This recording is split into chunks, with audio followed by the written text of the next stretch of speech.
स्वागत है आप सभी का एग्जाम द्वार चैनल में। 9 अक्टूबर 2020 के हिंदी करंट अफेयर साथ फिर से मैं हाजिर हूँ। तो आइए शुरू करते हैं आज का करंट अफेयर्स। लेते हैं आज का पहला क्वेश्चन। अगर आप हमारे चैनल पर नए हैं और अभी तक सब्सक्राइब नहीं किए तो सब्सक्राइब कर लीजिए और साथ ही बेल आइकन को जरूर दबा लीजिए ताकि आपको नए नए वीडियोज़ के नोटिफिकेशन टाइम टाइम मिलते रहें। तो शुरू करते हैं आज का पहला क्वेश्चन। भारतीय वायुसेना दिवस निम्न में से किस दिन मनाया जाता है? और इसका ऑप्शन है 10 जनवरी, 12 मार्च, 8 अक्टूबर और 15 अक्टूबर। और इसका सही उत्तर है 8 अक्टूबर। 8 अक्टूबर को देश में हर साल भारतीय वायुसेना दिवस मनाया जाता है। वायुसेना दिवस के मौके पर शानदार परेड और भव्य एयर शो का आयोजन होता है। 8 अक्टूबर 1932 को वायुसेना की स्थापना की गई थी, इसलिए हर साल 8 अक्टूबर वायुसेना दिवस मनाया जाता है। देश के स्वतंत्र होने से पहले वायुसेना को रॉयल इंडियन एयरफोर्स RIAF क्या बोला जाता है? RIAF रॉयल इंडियन एयरफोर्स कहा जाता था। आज़ादी के बाद सर थॉमस W एम्सहर्स्ट को भारतीय वायुसेना का पहला चीफ एयर मार्शल बनाया गया था। बढ़ते हैं आज के दूसरे करंट अफेयर्स की तरफ। हाल ही में किस भारतीय महिला पहलवान ने हरियाणा के खेल और युवा विभाग में उप निदेशक पद से इस्तीफा दे दिया है? और इसके ऑप्शन है बबीता फोगाट, गीता फोगाट, रितु फोगाट, प्रियंका फोगाट। और इसका सही उत्तर है बबीता फोगाट। भारतीय महिला पहलवान बबीता फोगाट ने हाल में ही हरियाणा के खेल और युवा विभाग में उप निदेशक पद से इस्तीफा दे दिया। बबीता फोगाट प्रख्यात कुश्ती कोच महावीर फोगाट की बेटी है। फोगाट परिवार हिंदी फिल्म दंगल की सफलता के बाद देश के घर घर में शुरू हो गया था, जो फोगाट बहनों के जीवन पर आधारित है। बबीता फोगाट राष्ट्रमंडल खेलों में 1 स्वर्ण सहित 3 पदक जीत चुके हैं। उनने वर्ष 2018 में गोल्ड कोस्ट में खेले गए 53 किलो महिला कुश्ती स्पर्धा में सिल्वर मेडल अपने नाम किया।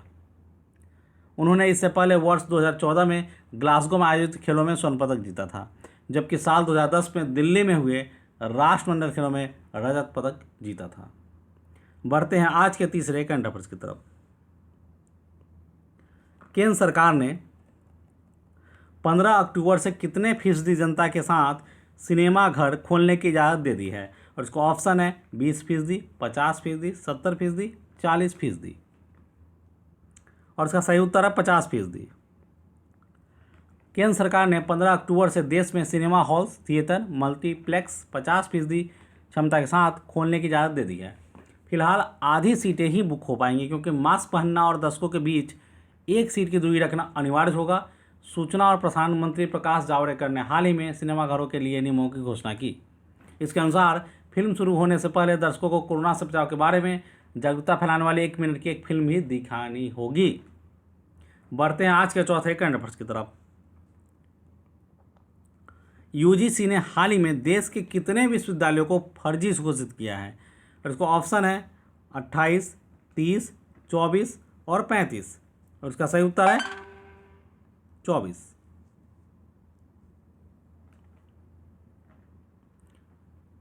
UGC ने हाल ही में देश के 24 विश्वविद्यालयों को फर्जी घोषित किया है। आयोग की सूची के अनुसार इसमें सबसे ज़्यादा संस्थान उत्तर प्रदेश और उसके बाद राष्ट्रीय राजधानी नई दिल्ली में है। UGC की इस फर्जी विश्वविद्यालय की सूची में शामिल 8 संस्थान अकेले उत्तर प्रदेश में, वहीं राजधानी दिल्ली में से 7 और ओडिशा में और पश्चिम बंगाल में 2 संस्थान हैं। इसके अलावा कर्नाटक, केरल, महाराष्ट्र, पुडुचेरी और महाराष्ट्र में 1 फर्जी विश्वविद्यालय है। बढ़ते आज के 5वें करंट अफेयर्स की तरफ। हाल ही में अमेरिका के किस मशहूर सिंगर का 80 वर्ष की उम्र में निधन हो गया? और इसका ऑप्शन है Johnny Nash, Tata young, R केली और टेलर स्विफ्ट। और इसका सही उत्तर है जॉनी नैश। अमेरिका के मशहूर गायक जॉनी नैश का निधन हो गया। जॉनी की उम्र 80 वर्ष थी। उनने अपने बेहतरीन गानों से लोगों के दिलों में अपनी अलग जगह बना ली थी। जॉनी 1950 से लेकर 1986 तक काफ़ी सक्रिय रहे थे। 36 साल के अपने करियर में जॉनी ने कई यादगार गानों को अपनी आवाज़ दी और कई खिताब भी अपने नाम किए। जॉनी ने अपने करियर का आखिरी गाना साल 1986 में गाया था। बढ़ते हैं आज के छठे करंट अफेयर्स की तरफ। केंद्र सरकार ने हाल ही में किसे आरबीआई का डिप्टी गवर्नर नियुक्त किया है? और इसका ऑप्शन है राहुल सचदेवा, अमिताभ चौधरी, हसमुख अधिया, एम राजेश्वर राव। और इसका सही उत्तर है एम राजेश्वर राव। आरबीआई का डिप्टी गवर्नर। भारतीय रिजर्व बैंक के आरबीआई के एग्जीक्यूटिव डायरेक्टर या कार्यकारी निदेशक एम राजेश्वर राव को आरबीआई का डिप्टी गवर्नर नियुक्त किया गया है। राव आरबीआई के चौथे डिप्टी गवर्नर के तौर पर एनएस विश्वनाथन की जगह लेंगे। राजेश्वर राव साल 1984 में रिजर्व बैंक से जुड़े थे। तब से वह विभिन्न पदों पर अपनी सेवाएं दे चुके हैं। उन्होंने साल 2016 में रिजर्व बैंक के कार्यकारी निदेशक के रूप में कार्यभार संभाला था। वर्तमान में वह आरबीआई में आंतरिक ऋण प्रबंधन, वित्तीय बाजार का संचालन, अंतर्राष्ट्रीय और सचिव विभाग के प्रभारी हैं। बढ़ते हैं आज के 7वें करंट अफेयर्स की तरफ। केंद्र सरकार ने 3 प्रतिष्ठित अर्थशास्त्रियों आशिमा गोयल, जयंत आर वर्मा और किसको एमपीसी के सदस्य के रूप में नियुक्त किया है? उसका ऑप्शन है अर्जुन सचदेवा, शशांक भिड़े, नरेंद्र यादव, रघुराम राजन। और इसका सही उत्तर है शशांक भिड़े।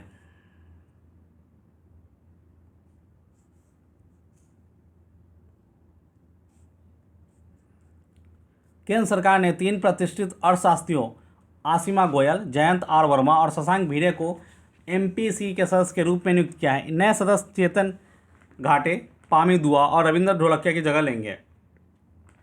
उन्हें 29 सितंबर 2016 को 4 साल के लिए पैनल में नियुक्त किया गया था। शशांक भिड़े ने लोआ स्टेट यूनिवर्सिटी से कृषि अर्थशास्त्र में पीएचडी की है। मौजूदा समय में वह वरिष्ठ सलाहकार national council for applied economics research में कार्यरत हैं। बढ़ते हैं आज के 8वें करंट अफेयर्स की तरफ। केंद्र सरकार ने जे वेंकटरमणु को कितने साल के लिए इंडिया पोस्ट पेमेंट बैंक के प्रबंध निदेशक और मुख्य कार्यकारी अधिकारी के रूप में नियुक्त किया है? और इसका ऑप्शन है 1 साल, 5 साल, 3 साल, 2 साल। और इसका सही उत्तर है 3 साल। केंद्र सरकार ने जे वेंकटरमणु को 3 साल के लिए इंडिया पोस्ट पेमेंट बैंक के प्रबंध निदेशक के एमडी और मुख्य कार्यकारी अधिकारी सीईओ के रूप में नियुक्त किया है। वेंकटरमणु के पास भुगतान, मोबाइल बैंकिंग, खुदरा बैंकिंग उत्पादों जैसे बैंकिंग सेवाओं में 22 वर्षों का कार्य अनुभव है और उन्होंने डिजिटल वित्तीय परियोजनाओं का प्रबंधन भी किया है। बढ़ते हैं आज के 9वें करंट अफेयर्स की तरफ। हाल ही में किस देश ने हाइपरसोनिक क्रूज मिसाइल जिरकॉन का सफल परीक्षण किया है? और इसका ऑप्शन है नेपाल, चीन, भारत और रूस। और इसका सही उत्तर है रूस।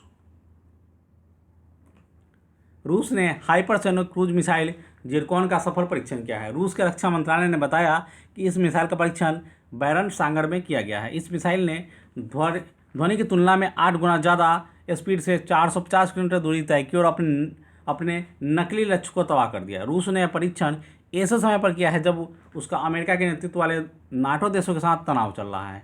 इस हाइपरसोनिक मिसाइल की रेंज 450 किलोमीटर रही। बढ़ते हैं आज के 10वें और अंतिम करंट अफेयर्स की तरफ।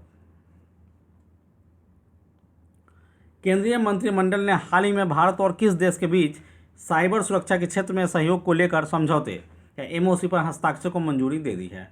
और उसका ऑप्शन है जापान, चीन, पाकिस्तान और भूटान। और उसका सही उत्तर है जापान। केंद्रीय मंत्रिमंडल ने हाल ही में भारत और जापान के बीच साइबर सुरक्षा के क्षेत्र में सहयोग को लेकर समझौते पर हस्ताक्षर को मंजूरी दे दी है। बयान में कहा गया है कि समझौता आपसी हित से जुड़े क्षेत्रों में सहयोग को बढ़ावा देगा।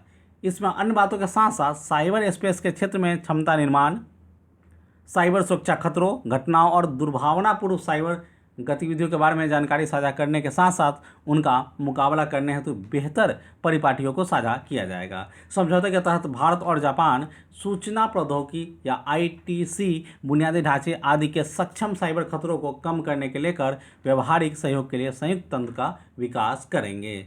और इसी के साथ हमारा आज का करंट अफेयर्स सेशन यहीं खत्म होता है। हमारे चैनल से जुड़ने के लिए आप इसी वीडियो के नीचे डिस्क्रिप्शन में जाइए, जहां आपको फेसबुक, इंस्टाग्राम, टेलीग्राम और व्हाट्सएप के लिंक मिल जाएंगे, जिस पर क्लिक करके आप हमारे चैनल से जुड़ सकते हैं। इसके अलावा आप सीधे गूगल पर या यूट्यूब पे एग्जाम द्वार सर्च करके हमारे चैनल पे आ सकते हैं। हमारे चैनल पे आइए, हमारे चैनल पर उपलब्ध वीडियोज़ को आप देखिए, जैसे आरआरबी एनटीपीसी की वीडियोज़, उसके अलावा एसएस की वीडियोज़, सीटेट, एस्टेट की वीडियोज़।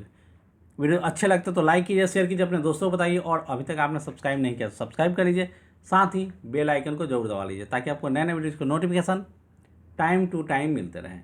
इस वीडियो में बस इतना ही, मिलते हैं नेक्स्ट वीडियो में, तब तक के लिए गुड बाय।